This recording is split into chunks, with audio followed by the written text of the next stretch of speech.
Equation. सही है ना? रेनॉल्ड का समीकरण। और इसी से हम लोग जानेंगे क्रांतिक वेग। रेनॉल्ड का समीकरण यानी क्रांतिक वेग VC। चले जाए। हाँ, रोते नहीं बेटा, यहाँ देखो करें। अभी पेनिया जो हमारी वाली है दीजिए, तो बड़ी लहाते हैं। इसमें देखें ना आप लोग, लीड होती है यानी बेलनाकार पाइप, और आगे देखिए एक पतली सी इसके अंदर नली लगी है। अब इसी को रेनॉल्ड कल बता रहे थे ना कि रेनॉल्ड ने कैसे इसका निर्माण किया, उसी को हम आपकी ओर ले जा रहे हैं। आइए देखिए, जैसे मान लीजिए कि ये कोई केस नली है और इस नली से ये देखिए इसमें कोई द्रव भरा हुआ है, देख रहे हैं। और मान लो इस द्रव का श्यानता गुणांक ईटा है। अभी कल श्यान के बारे में पढ़ाए थे ना, श्यानता गुणांक अभी नहीं पढ़े हो, लेकिन अभी आगे आके पढ़ोगे, ठीक बात है। तो इसलिए चलो मान लो कि द्रव का श्यानता गुणांक ईटा है, ठीक है। और इसमें जो द्रव भरा गया है उस द्रव का घनत्व, और इसमें जो ये नली है उसकी त्रिज्या मान लो R है। समझे? करो जल्दी से। माना केश नली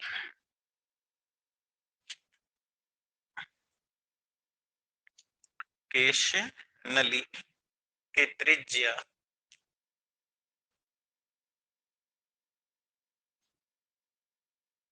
क्या बेटा, केश नली की R है तथा उसमें भरे हुए द्रव का घनत्व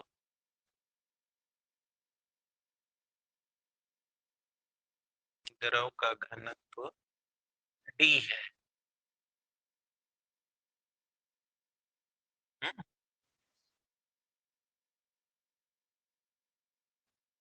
घनत्व कितना है? तथा द्रव का श्यानता गुणांक ईटा है।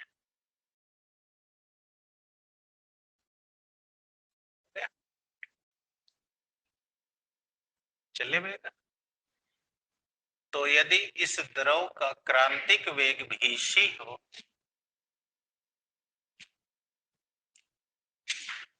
क्रांतिक वेग कितना हो बेटा?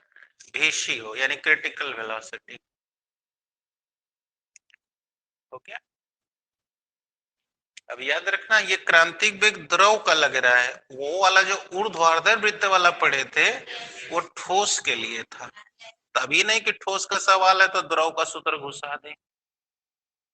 तो कहते हैं ना, अब गैया को भैंस में घुसा देंगे, भैंस को गैया में, तो गड़बड़ होगा ना।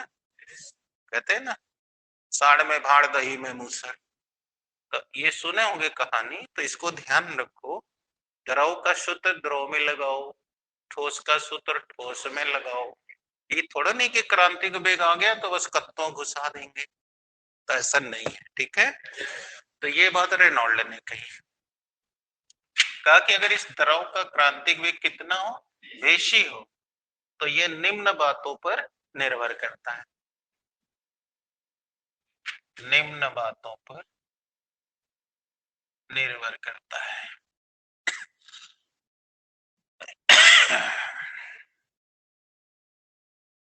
ओके, पहला, द्रव के श्यानता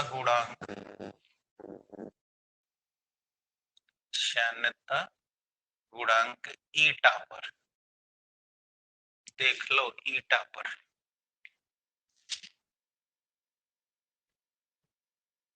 चले, अब समझो, अगर किसी द्रव का श्यानता गुणांक कम है तो उसका वेग कम होगा, और ज्यादा है तो, बोलो ये कैसा संबंध है? समानुपाती। वो कंफ्यूजन है। अब तुम लोग देखना, पेनिया हमारी क्यों ले लेते हो बार बार।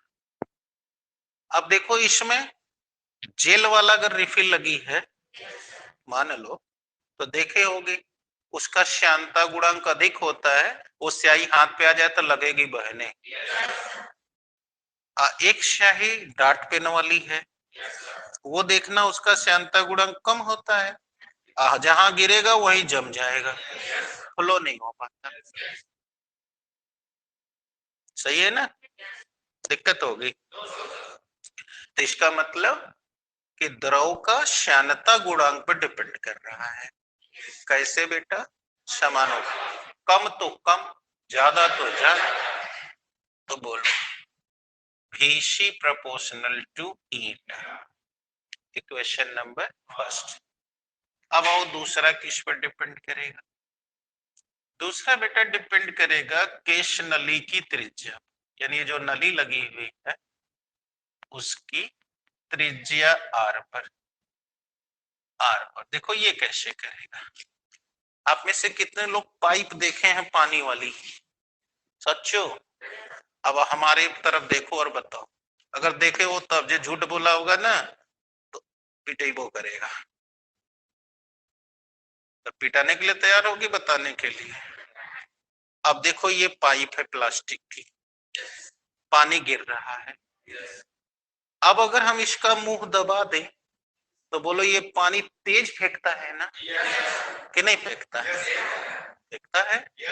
अब पकड़ लो, अब देखना पाइप छोटी हो, वहां पाइप पानी फेंकना है तो तुम तुरंत बुद्धि लगा देते हो, और मुंह में दबा के वहां पहुंच जाता है।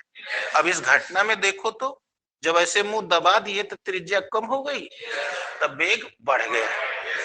अब फिर छोड़ दो तो त्रिज्या बढ़ गई, वेग कम हो गया। यस, देखो अब सूरज चमक रहा है, नहीं तो सूत रहा था।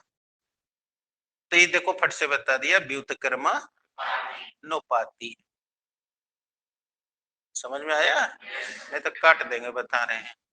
चले बेटा, आकांक्षा आज पीछे बढ़ गई, नहीं तो नहीं का कटा था। चलिए पकड़िए, अब समझ आ गई ना।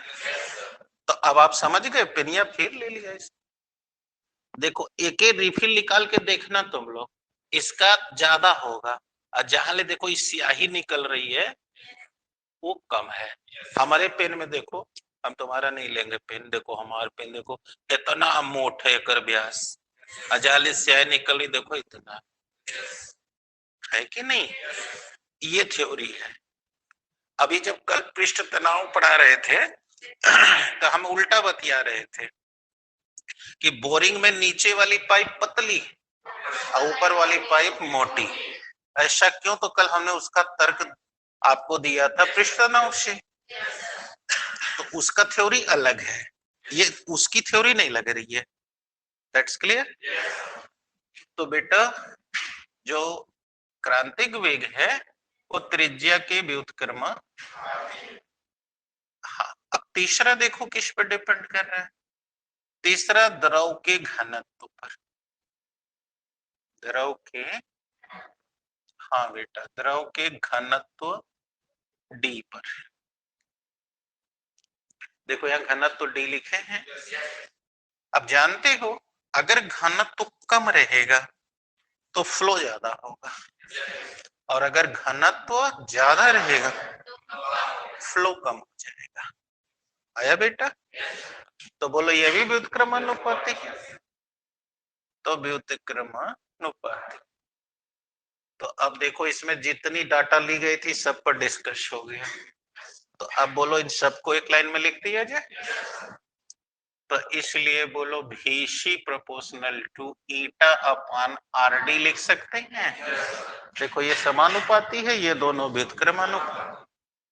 अब बराबर करोगे बेटा तो किस स्थिरांक दोगे, के ईटा अपॉन आरडी, जहां के जो है एक स्थिरांक है और इस स्थिरांक को बोलते हैं रेनॉल्ड स्थिरांक, यानी जिस वैज्ञानिक ने इसको खोजा था। तो इसी सिद्धांत से रेनॉल्ड ने ये पेन बनाई है, और आज वाली पेन जैसा कल समझाए थे कि पहले का डार्ट पेन रुक जाती थी और अब ये वाली चलती ही रहेगी जब तक एक बूंद भी स्याही उसमें बची रहे बिना ब्रेक के। तो इसी से ये चल रही है। आ गया बेटा? तो यही है रेनॉल्ड का समीकरण, यानी VC बराबर K eta upon RD। Okay.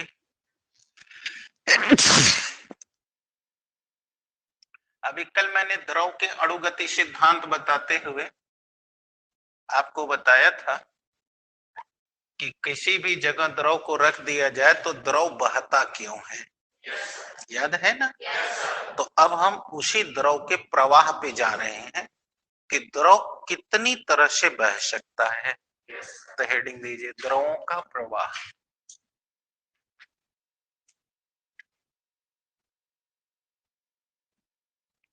Flow of liquid.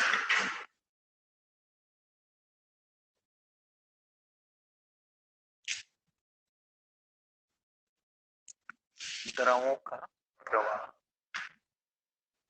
चले तो देखो बेटा, द्रव कहीं भी बह रहा हो तो आप देखना द्रवों में कुल दो प्रकार से ही प्रवाह होता है। तो लिखिए द्रव दो प्रकार से प्रवाह करते हैं। एक को हम कहते हैं लीनियर फ्लो, जिसे हिंदी में कहेंगे धारा रेखीय प्रवाह, राइट। और दूसरे को बेटा बोलते हैं टर्बुलेंट फ्लो, यानी विक्षुब्ध प्रवाह। क्या बोलेंगे? विक्षुब्ध प्रवाह।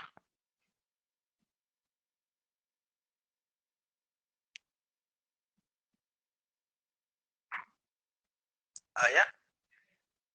अब चलो दोनों में देखा जाए ये कौन सा प्रवाह है, बताइए। अब तुम लोग देखो बेटा, तुम्हारे पेन में जो स्याही बह रही है, ये देखो, ये तुम्हारी पेन है और उसमें स्याही निकल रही है ना? बोलो, ये सब स्याही एक ही दिशा में बह रही है। आपके घर पानी वाली पाइप होगी, देखिए अगर इधर पाइप लगाए हैं और इधर निकल रही तो देखो सब एक ही दिशा में बह रही है। आपके घर में नाली होगी, नाला होगा, गांव में देखना नहर होगी, नदी होगी, तो देखना पानी एक दिशा में बह रहा हो कि नहीं? तो जब कहीं भी द्रव का प्रवाह अर्थात द्रव के सभी अणु यूनिडायरेक्शनल मूवमेंट कर रहे हो, यानी एक दिशा में एक विमीय गति कर रहे हो। यूनिडायमेंशनल पढ़े हो ना कि भुला गया सारा? तो अगर बहते हुए द्रव के सभी अणु यूनिडायमेंशनल मूवमेंट कर रहे हो, यानी एक दिशा में ही केवल गति कर रहे हो, तो इस प्रवाह को कहते हैं, जैसे नाली में बहता हुआ पानी, पाइप में बहता हुआ पानी, पेन में चल रही स्याही, नहर में बह रहा पानी, ये सब क्या है? हाँ। पंप सेट से गिरता हुआ पानी, देखना नाली में से बह के एक दिशा में जा रहा है, तो ये सब क्या है बेटा? अब समझ आ गई? तो जब कोई भी द्रव का प्रवाह यूनिडायमेंशनल हो,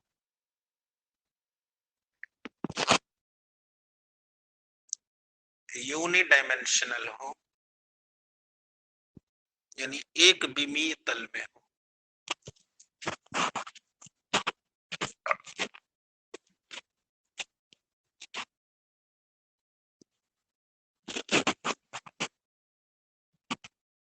सही है ना? यूनिडायमेंशनल फ्लो हो यानी एक विमीय तल में हो, तो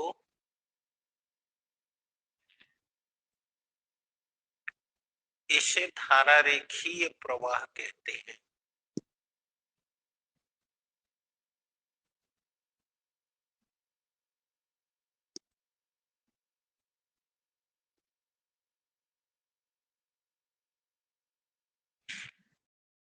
धारा रेखीय प्रवाह कहते हैं।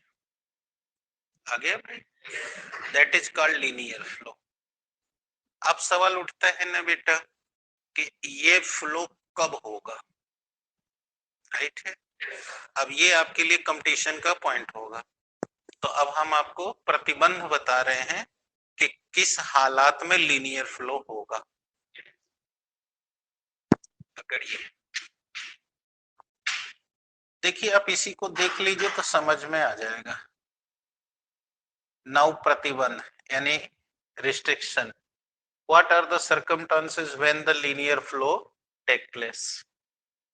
आइए देखिए, जैसे ये पाइप है और ये पाइप मुड़ जाए या इसमें बह रहा है तो इसके बीच में कोई अवरोध आ जाए, तो बताओ इसका मूवमेंट अभी भी एक ही दिशा में होगा या बदल जाएगा? बदल जाएगा। समझ आ गई?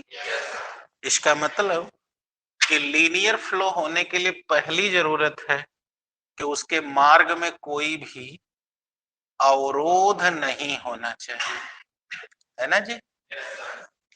इसीलिए बेटा हम लोग पाइप फैलाते हैं तो पानी चलाने से पहले देख लेते कहीं मुड़ा तो नहीं ना है, नहीं तो लीनियर फ्लो नहीं होगा।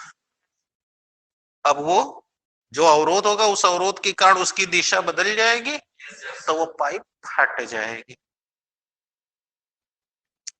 आया, दिमाग काम कर रहा है। इसीलिए देखना जब नहर चलाई जाती है या नदी बह रही है तो देखना नदियों और नहरों के मार्ग में मोड़ कम से कम दिए जाते हैं, और मोड़ अगर दिए भी जाए तो अचानक नहीं मोड़ा जाता, वो धीरे धीरे धीरे धीरे करके ऐसे मोड़ के ले जाते हैं। नहीं तो देखना जहां भी नदी अचानक मुड़ गई होगी, देखना वहां नदी हर साल करार काटेगी। अभी कल मैं समझा रहा था आपको कि गहरी नदियां शांत क्यों होती हैं, यहां भी बात करेंगे। आ रहा है समझ में? क्या भी दिक्कत है? अभी कल मैं समझाया था कि गहरी नदियां शांत क्यों होती हैं और छिछली नदी तबाही क्यों मचाती है। तो पकड़िए, तो पहली बात किसमें अवरोध नहीं होना चाहिए, और दूसरी बात कि आपका जो द्रव बह रहा है उस द्रव का वेग क्रांतिक वेग से ज्यादा रहना चाहिए। अगर उससे कम होगा तो जैसे अभी देखिए, अभी मैं वहां पानी गिरा दूं तो देखिएगा गिरते ही वो कोई उधर भागेगा, कोई इधर भागेगा, कोई उधर भागेगा। लेकिन अगर उसी पानी को लेके ऐसे फ्लो करूं तो देखिएगा कुल एक ही दिशा में जाए। जैसे आप लोग कभी मंजन किए होंगे जाड़ा में, अभी समय तो आप लोग नहीं कर रहे होंगे, लेकिन मान लीजिए कि ये हो, कभी तो अनुभव करिए, ठीक है। अब देखिए इस प्रैक्टिकल को अभी दोहरा देता हूं क्योंकि नाक लीक कर रही है। चलिए बेटा, आज जुकाम हमको भी कल परसों ठंडी लगी है, इसीलिए जो है नाक लीक कर रही है। करे बात, अब पकड़िए, आप कभी मंजन किए ही होंगे। मान लीजिए जाड़ा है, कुछ लोग नहीं भी करते हैं, लेकिन अगर आप किए हैं तो महसूस कीजिए मुंह में ब्रश लेके आपने पेस्ट से मंजन कर लिया, लेकिन जब थूकना होता है तो अपने मुंह का जो व्यास है वो कम करते हैं कि फैला देते हैं? अगर फैला के थूकेंगे तो कुर्तवे पे गिर जाएगा, और वह इसको सिकोड़ के पच्च से मारते हैं आप लोग तो देखिए दूर तक जाता है। इसका क्या मतलब है कि अगर हम इतना उसको वेग न दें जो उसके क्रांतिक वेग से ज्यादा हो तो वह लीनियर में नहीं जाएगा। तब वो इधर उधर लगेगा फैलने। तो इसलिए ये दो शर्त होती है तब कोई भी द्रव लीनियर फ्लो करता है। एक कि उसके मार्ग में कोई अवरोध न रहे, और दूसरा द्रव का वेग क्रांतिक वेग से तब जाने पर, तब ऐसा होने पर वो द्रव लीनियर फ्लो में रहेगा। आगे समझ में? लिख दीजिए।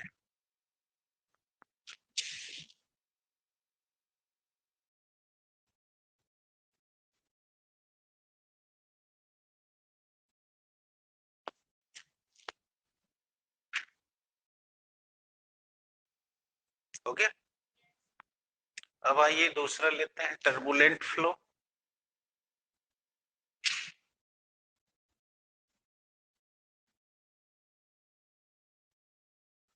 देखिए टर्बुलेंट फ्लो क्या है, दिक्कत तो नहीं आ रही है? अब ये देखिए, आप अपने गांव वाली नहर को देखिए हो, ये नहर इतनी चौड़ी है। अब इस नहर में देखिएगा, अगर बीच में कोई पुल बनाया गया होगा तो देखिएगा उसमें ऐसे पावा डाला गया होगा। देखा है आप लोगों ने? ऐसे ही मिलेगा। अब देखिए क्या हो रहा है, ये देखिए वाटर फ्लो हो रहा है। बोलो अभी इसके टकरा, जहां टकराएगा वहीं कुछ होगा। बोलो इसके मार्ग में कोई अवरोध नहीं आ रहा है। देखिए ये water linear one dimensional flow कर रहा है। लेकिन अब यहां देखिए, देखिए इसके मार्ग में अवरोध आ गया। तो पहले ये टकरा के देखना, यहाँ उछल के ऐसे लौटेगा, फिर इसके बाद ऐसे चला जाएगा। ये भी देखना ऐसे उछलेगा, फिर ऐसे जाएगा। नहीं देखा है? कठिन लग गया? अरे ऐसा ही ले लो ना, ऐसे पानी मुंह में लेकर थूकोगे तो देखना वो जमीन पर गिरने से पहले लीनियर रहेगा और वहां टकरा के छिटा जाएगा। इसका मतलब क्या हुआ कि जब तक इन सारे अणुओं का दिशा यूनिडायमेंशनल था तब तक तो लीनियर था, लेकिन जब अवरोध से टकराया तो इनकी दिशा भिन्न भिन्न हो गई। तो जब ये भिन्न भिन्न हो गई तो वो विक्षुब्ध प्रवाह हो गया। अर्थात जब किसी बहते हुए द्रव के सभी अणु यूनिडायमेंशनल वे में न गति करके भिन्न भिन्न दिशाओं में गति करने लगे, यानी कि मल्टी डायमेंशन में करें, तो उस प्रकार के फ्लो को हम टर्बुलेंट फ्लो कहते हैं। अब समझ आ गई? लिखो, जब बहते हुए द्रव के सभी अणु एक विमीय तल में गति न करके भिन्न भिन्न दिशाओं में गति करने लगे,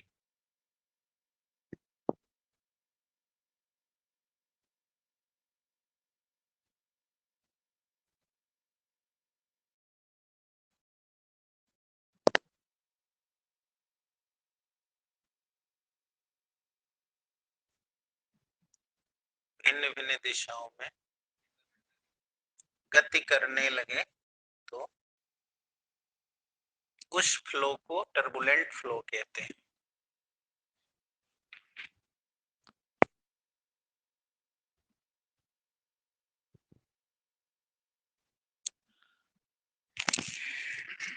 टर्बुलेंट फ्लो अब समझ आ गई बेटा कि अभी नहीं आ गई? अब इतना क्लियर है? अब प्रतिबंध दे दो कि ऐसा कब होगा, यानी कि कब होगा टर्बुलेंट फ्लो। बोलो कब होगा? पहला तो आप समझ ही गए होंगे कि अगर इनके मार्ग में अवरोध हो जाए।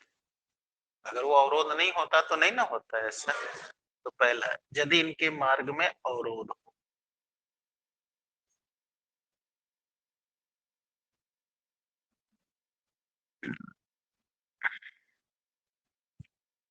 इनके मार्ग में, और दूसरा क्या होना चाहिए इनका वेग क्रांतिक वेग से कम होना चाहिए, समझ गए?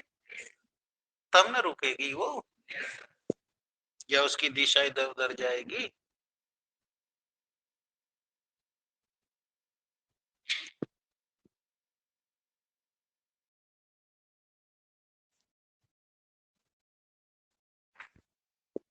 आया बात समझ में?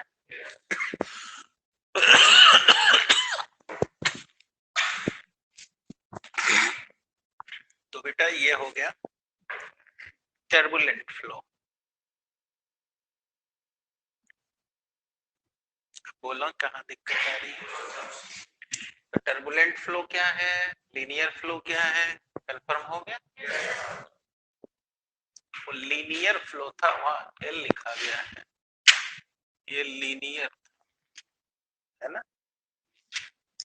अब बताएं कोई डाउट से? तब जान गए लीनियर और टर्बुलेंट कब होगा कब नहीं होगा। अब आओ आगे बढ़ते हैं। कल का तुमने सुना है ना, आदर्श द्रव किसे कहते हैं?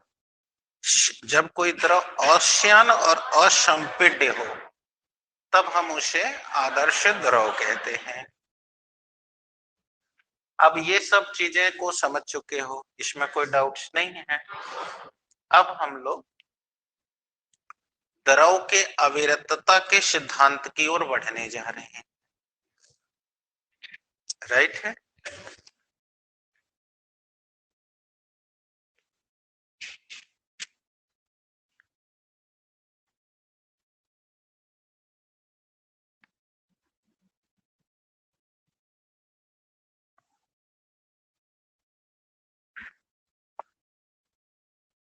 द्रव के अविरतता का सिद्धांत,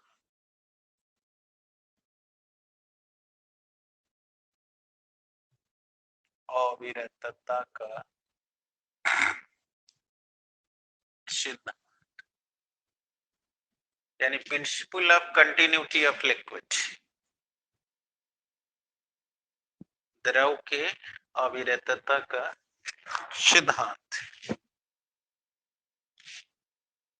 चले,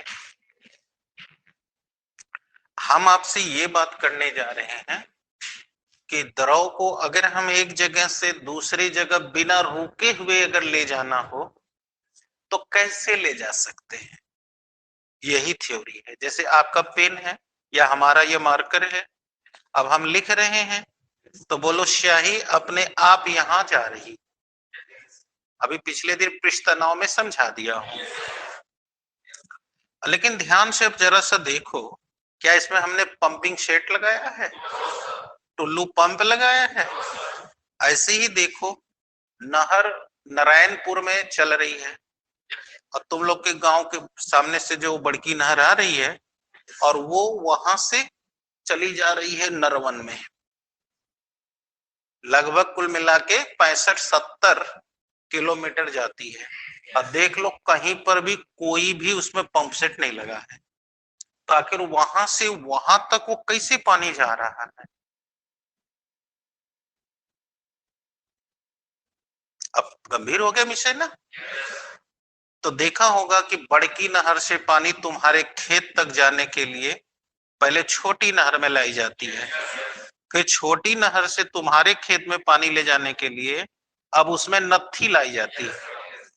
तो देखोगे बड़की नहर में पानी धीरे धीरे चल रहा है, छोटकी नहर में तेज बह रहा है, और नत्थी से जब खेते में गया तो और तेज बह रहा है।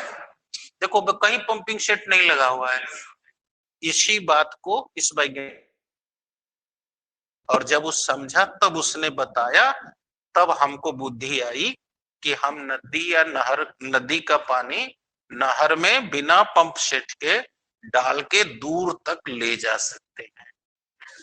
तब हमको समझ में आया रिफिल में स्याही भर के लिखें तो स्याही निकल सकती है। अब समझ आ रहा है? कभी नहीं आ रहा है? इसका मतलब कि जैसे ये देखो, अब ये देखो हम तुम्हारे सामने एक असमान अनुप्रस्थ परिच्छेद के क्षेत्रफल वाली नलिका ले रहे हैं। बोर्ड में बने रहो, पहले समझा करो। अगर इसका नाम मैं एक्स वाई रख दूं तो चित्र देख के बताओ ये व्यास ज्यादा है कम है? आया? बड़की नहर, फिर छोटकी नहर, फिर नाली। देख रहे हो आकार छोटा करते जा रहे हैं। अपने में देखो इसका व्यास ज्यादा है और स्याही जहां से निकल रही कम। अंडरस्टूड? ये भी नहीं आया? अब तुम कभी नारायणपुर जाना जहां नहर निकली है तो देखना वहां नहरिया इतनी चौड़ी है और जब आगे बढ़ती जा रही है तो सकरी होती जा रही है। कभी जाके देख लेना। अंडरस्टूड? तभी वो आगे जाएगा। इसीलिए अगर हम चाहते हैं कि पानी को दूर तक ले जाएं तो ले आओ ज्यादा व्यास वाली पाइप से और जैसे जैसे दूर होते जाओ काम करते जाओ तब वो पहुंचेगा बिना पंप सेट के। यही अब तुमको दिखाने जा रहा हूं। देखो यहाँ पर एक सिरे पर इसका क्षेत्रफल A1 है और यहाँ देखो A2 है। बोलो यहाँ एरिया कम हो गई तो पानी तेज निकलेगा। तो मान लिया द्रव का वेग V2 है, यहाँ एरिया ज्यादा है तो पानी धीरे धीरे निकलेगा। और इसमें जो द्रव बह रहा है हमने मान लिया उस द्रव का घनत्व D है। और देखो एकदम समतल पे है। देख लेना तुम्हारे गांव में भी नहर खोदाएगी या पाइप ले जाएंगे पानी के लिए या नगर पालिका का पानी वाला पाइप जा रहा है तो देखना ऊपर नीचे नहीं जाता, एकदम समतल में। ये क्यों? तो इसका रहस्य अभी हम इसको पढ़ाने के बाद जब ऊर्जा पढ़ाएंगे तब बताएंगे कि ऐसा क्यों। अभी इसका कॉन्सेप्ट अभी तुमको बताया नहीं गया इसलिए अभी बताएंगे तो समझ नहीं आएगा। चले बात करें। तो क्या कह रहा है थ्योरी कि अगर असमान, देखिए इसका आकार अलग अलग है, असमान अनुप्रस्थ परिच्छेद के क्षेत्रफल वाली नलिका में, ये नलिका कैसी है बेटा? असमान अनुप्रस्थ परिच्छेद के क्षेत्रफल वाली नलिका में, है ना ऐसा? बोलो ये जो द्रव बह रहा है वो द्रव कैसा होना चाहिए? बोलो अश्यान असंपीड्य, जिसे तुम लोग कल का पढ़े हो आदर्श द्रव। देखो ये प्रतिबंध को समझो। तो यदि असमान अनुप्रस्थ परिच्छेद के क्षेत्रफल वाली नलिका में कोई भी अश्यान असम द्रव बह रहा हो तो किसी भी क्षण किसी भी बिंदु पर उनके क्षेत्रफल और वेग का गुणनफल, देख रहे हो, हमेशा नियत रहता है। अर्थात उसका वेग उसके क्षेत्रफल के व्युत्क्रमानुपाती होता है। आ गया? इसी को क्या कहते हैं? देख लो, अब ये देख रहे हो ना, एरिया कम रखोगे तो वेग बढ़ जाएगा। अब समझ आ गई ना? इसीलिए जहां से लेके जा रहे हो अब जैसे जैसे दूर होते जाओ उसका एरिया कम करते जाओ। आ गया? तभी वो तुम्हारे दूर तक जाया जा सकता है, नहीं तो नहीं जा पाएगा। अभी ऊर्जा में बताएंगे तो और अच्छे से क्लियर होगा, बट यहाँ जो बता रहे हैं समझ आ रही है? अब देखो क्या है इसका सिद्धांत, मैं फिर से पढ़ रहा हूं, सुनो। द्रव के अविरतता के सिद्धांत अनुसार किसी भी असमान अनुप्रस्थ परिच्छेद के क्षेत्रफल वाली नलिका में यदि कोई अश्यान व असंपीड्य द्रव बह रहा हो तो किसी क्षण किसी भी बिंदु पर उसके क्षेत्रफल और वेग का गुणनफल, अर्थात वेग क्षेत्रफल किसी को आ गया बोलने? बोलो, एक लोग बोलो, हाँ बोलो। अविरतता के सिद्धांत असमान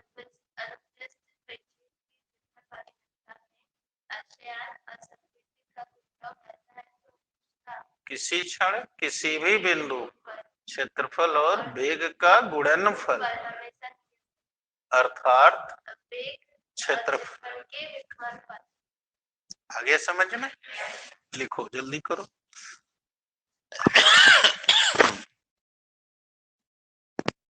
द्रव के अविरतता के सिद्धांतानुसार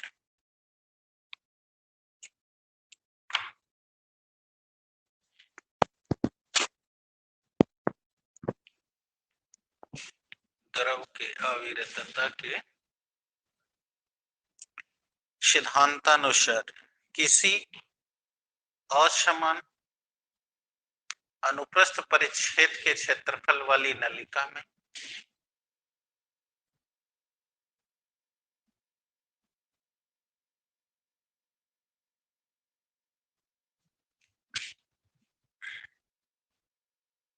क्षेत्रफल वाली कोई अश्यान असंपीड्य द्रव बह रहा हो,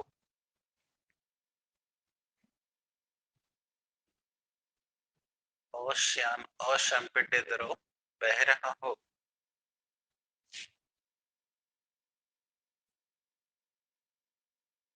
हो गया? तो किसी भी क्षण किसी भी बिंदु पर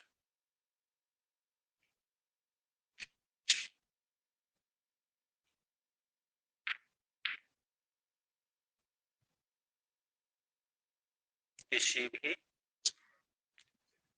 पर उसके क्षेत्रफल व वेग का गुणनफल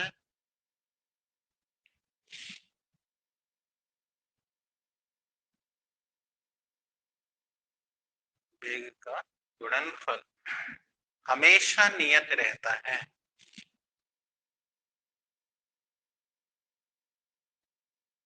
हमेशा अर्थात उसका वेग उसके क्षेत्रफल के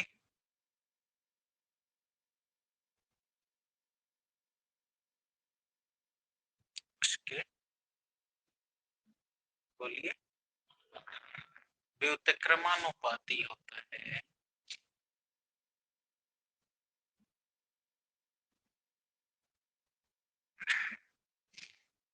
अब सही है, व्युत्क्रम। अब चले डेराइव करते हैं, आइए अब डेरिवेशन करिए। ये बन चुका होगा, लिखिए माना एक्स वाई, अब डेरिवेशन करिए, माना एक्स वाई, देख रहे हैं एक्स वाई असमान अनुप्रस्थ परिच्छेद के क्षेत्रफल वाली एक नलिका है।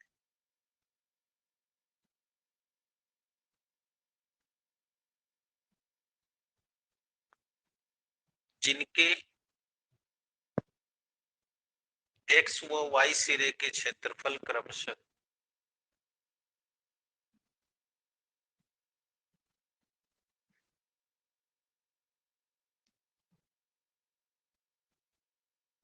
क्षेत्रफल क्रमशः A1 A2 है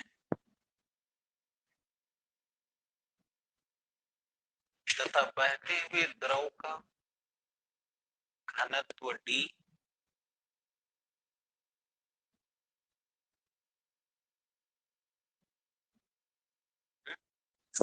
व प्रवाहित वेग क्रमशः V1 व V2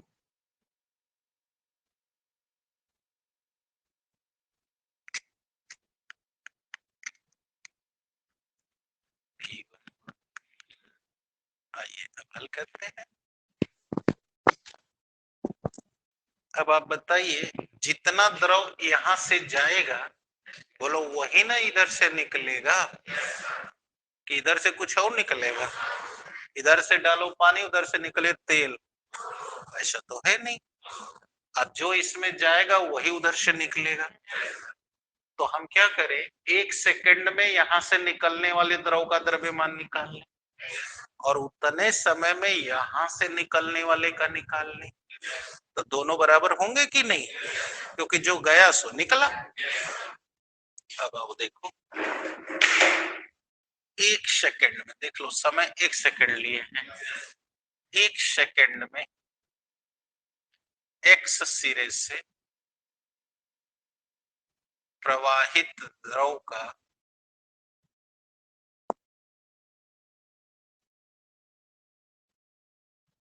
द्रव्यमान, बोलो द्रव्यमान m हो तो तुम लोग पढ़ चुको, m बराबर d इंटू भी, यानी घनत्व गुणे आयतन। आओ बोलो, ये घनत्व तो d है, आयतन बताओ बेलनाकार है, बेलन का आयतन पढ़े हो ना, पाई आर स्क्वायर एच। सीखो, बोलो पाई आर स्क्वायर माने क्षेत्रफल, तो हमको यह क्षेत्रफल दिया है। A1 अब क्या चाहिए, ऊंचाई। तो बोलो जितना पानी चढ़ेगा वही ना ऊंचाई होगी। नहीं समझ, इसमें पानी बहा, उसको ऐसे खड़ा कर दो, ऊंचा हो गया। इसका मतलब अगर वो यहां से यहां तक गया तो वो विस्थापन है कि नहीं है, और वही होगी ऊंचाई। तो बोलो निकालना पड़ेगा। तो हम जानते हैं वेग बराबर विस्थापन बटा के, बोलो यहाँ कितना वेग है, कितना विस्थापन हो रहा है, कितने समय में। तो बोलो v1 बराबर h रख दें। अब बोलो 1 सेकंड में यहां से कितना पानी गया है, बोलो उसका हमको द्रव्यमान मिल गया। अब कहां से चले, यहां से निकलेगा। तो एक ही सेकंड में y सिरे से प्रवाहित द्रव का द्रव्य, बोलो द्रव्यमान बराबर घनत्व गुणे आयतन, आयतन बोलो यही सूत्र है। तो आप कहो तो करें या डायरेक्ट लिख दें, A2V2। अब बोलो सेकंड, तो जितना यहां से गया उतना वहां से निकला, तो इसलिए बोलो फर्स्ट बराबर DA1V1 बराबर D से A1V1 बराबर, देखो यही था ना। अब आप पढ़े थे ना कि किसी क्षण किसी भी बिंदु पर उनके क्षेत्रफल और वेग का गुणनफल हमेशा। तो अब बताओ, अब ये दोनों अगर बराबर हैं तो बोलो, गणित हम तुमको बता चुके हैं, क्या इसे ए भी इज इक्वल टू कांस्टेंट नहीं लिख सकते, लिख सकते हैं। तभी ना दो स्थिति के लिए A1V1 A2V2 करते हैं। तो इसलिए देखो ये तुम्हारा निकल गया। या अब बोलो, अब बोलो v बराबर कांस्टेंट बचे ए, कांस्टेंट हटाते ही बराबर हट जाएगा, तो भी व्युत्क्रमानुपाती ही। तो यही ना नियम लिखे थे कि किसी क्षण किसी भी बिंदु पर उनके क्षेत्रफल और वेग का गुणनफल बराबर होता है, अथवा वेग क्षेत्रफल के व्युत्क्रम, ऐसा लिखे हो।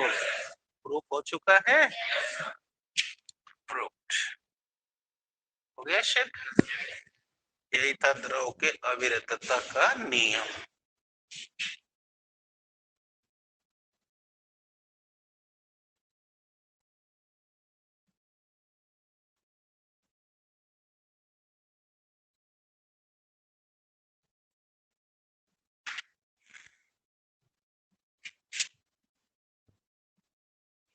अब कोई दिक्कत,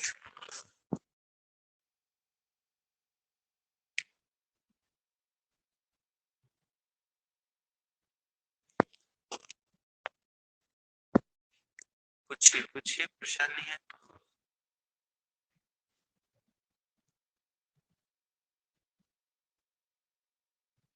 अब आप समझ गए ना कि जैसे जैसे आप दूर ले जाना चाहते हैं द्रव को, उसका एरिया कम करते जाइए, आपका द्रव पहुंच जाएगा। तो इसीलिए हम लोग ऐसा पेन की डिजाइन करते हैं, या नहर नाली कुछ भी बनाए, इसीलिए ऐसा बना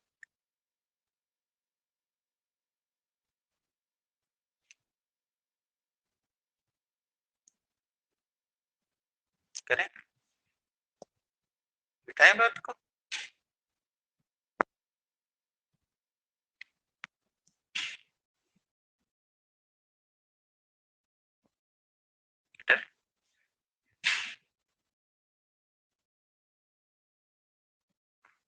अब आइए बहते हुए द्रव की ऊर्जा निकाला जाए। बहते हुए द्रव की ऊर्जाएं।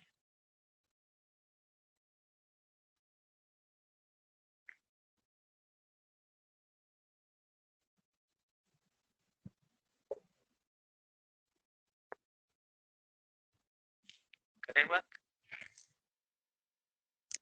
आप जब फंडामेंटल पढ़ रहे थे, जब फिजिक्स शुरू किया मैंने, तो आपको ठोस का अणुगति मॉडल, द्रव का अणुगति मॉडल, गैस का अणुगति मॉडल सब पढ़ा दिया। तब उस समय बताए थे कि कोई भी ठोस पदार्थ है तो उसके पास केवल दो ऊर्जा होती है, गतिज ऊर्जा और स्थितिज। गैस है तो उसके पास केवल एक ऊर्जा होती है, गतिज ऊर्जा। गैस कभी रुकती नहीं, हमेशा बहती रहती है। और द्रव है तो उसके पास दोनों ऊर्जा होती है। लेकिन अगर कोई द्रव बह रहा है तो देखना बहते हुए द्रव के पास तीन ऊर्जा होगी। कैसे? आओ देखो। तुम कभी पाइप में पानी लिए होगे? अब जरा सोच के बताना मुझे। ये है प्लास्टिक की पाइप। अब उसको समरसेबुल से जोड़ के चलाओ तो देखना पानी वहां से दौड़ना शुरू करेगा। इसका मतलब गति के कारण गतिज ऊर्जा। लेकिन अब देखना एक घटना और होगी कि जैसे ही पाइप में पानी आएगा, पाइपिया फूल जाएगी। तो बताओ, अगर वो फूल गई है तो ये दाब ऊर्जा है, तो ये दाब ऊर्जा आ गई। और इसके बाद जब पानी बंद कर देना तो देखना अब भी पाइप में पानी चिपका रहेगा, नहीं रहता है? तो आप तो ये जान ही चुके हो, सपृष्ठ तनाव में पढ़ाया जा चुका है। तो एडहेसिव फोर्स के जरिए वो चिपका हुआ है। देखना नहर में पानी बह रही हो, नहर बंद हो जाए, तब वो देखना नहर में जगह जगह पानी रुक जाएगा, नहीं रहता। वो है स्थितिज ऊर्जा।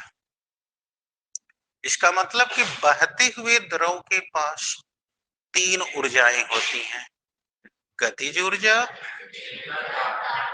और दाब। क्लियर हो गया? तो इस बात को दिमाग में डाल लो, अब नोट कर दो। बहते हुए द्रव के पास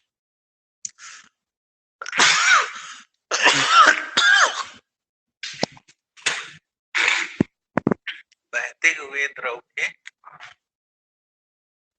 कुल तीन ऊर्जाएं होती हैं। ओके, कौन कौन? पहला गतिज ऊर्जा, दूसरा स्थितिज ऊर्जा, और तीसरा दाब ऊर्जा। यानी kinetic energy, potential energy, pressure energy. इसलिए अब देखना पाइप में फट से पाइप फैल जाएगी। अब ध्यान देना, ये घटना जो घट रही है। अब चलो एक एक करके बतियाते हैं। पहला गतिज ऊर्जा।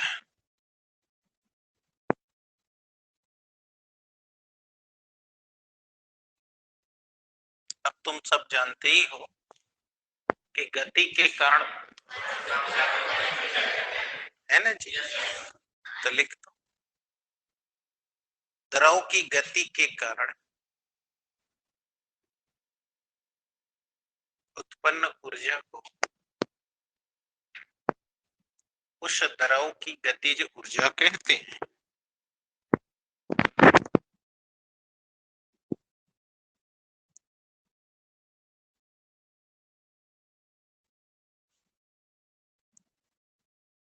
द्रव की गतिज ऊर्जा कहते हैं। आया?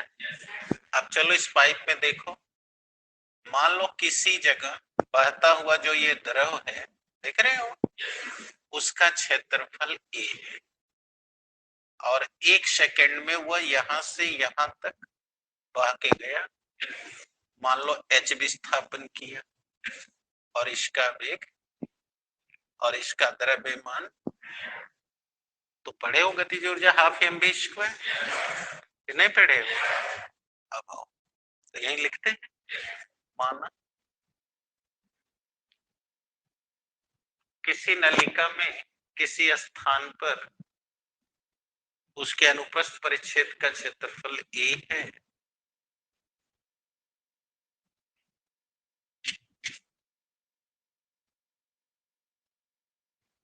हुँ? 1 सेकंड में वह h विस्थापित v वेग से करती है।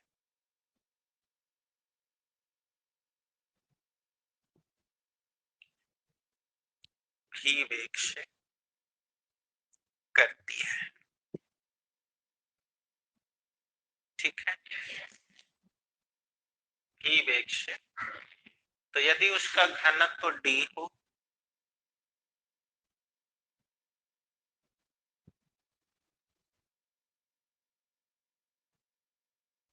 तो हम जानते हैं, तो क्या जानते हो कि काइनेटिक एनर्जी बराबर हाफ mv स्क्वायर। अब बोर्ड में बनो, mv स्क्वायर। बताओ, जो ये द्रव यहां से गुजर रहा है उसका हमें घनत्व तो पता है, द्रव्यमान पता, तो बोलो तोड़ने, अभी तोड़े थे ना इसमें, एक अभी भी है। बोलो, द्रव्यमान बराबर घनत्व गुणे आयतन और ये वेग है v स्क्वायर। कठिनाई शुरू। अब ये हो गया हाफ डी भी स्क्वायर। तो अगर किसी जगह से द्रव बह रहा है तो उस बहते हुए द्रव की कुल गतिज ऊर्जा इतनी है। लेकिन अब हम किसी एक पॉइंट पे चाहते हैं, जैसे मान लो कि x पे न चाह के हम यहाँ z पे चाहते हैं, या किसी ने कहा नहीं सर हम यहाँ p पे चाहते हैं। तो अब आप ऐसा कह रहे हो तो अब आपने पूरी नली में नहीं, किसी एक जगह की बात कर रहे हो ना। तो अब हम चाहेंगे एकांक आयतन की कितनी गतिज ऊर्जा होगी, ये तो कुल आयतन की है, इसलिए एकांक आयतन की गतिज, अभी अभी हाल में ही तुमको इलास्टिसिटी वाले में एकांक आयतन का बात किए थे, याद आ गया? एकांक आयतन की प्रत्यास्थ स्थितिज ऊर्जा। तो बोलो अब हमारा आयतन एकांक हो गया, यानी v बराबर 1, तो हाफ डी और प्रश्नानुसार आयतन 1 हो गया v स्क्वायर। अब अगर इस गतिज ऊर्जा को हम के डैश से शो करें तो बोलो अब सूत्र आ गया हाफ डी। तो ये हो गया बहते हुए द्रव की एकांक आयतन की गतिज ऊर्जा।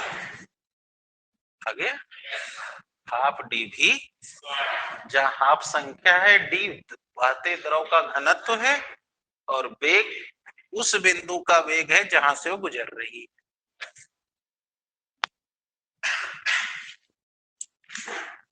हो गया?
बोलिए कोई डाउट?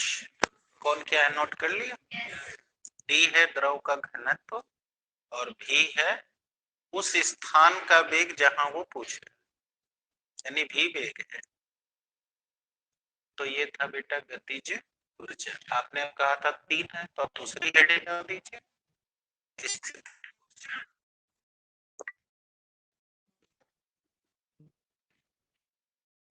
तो अब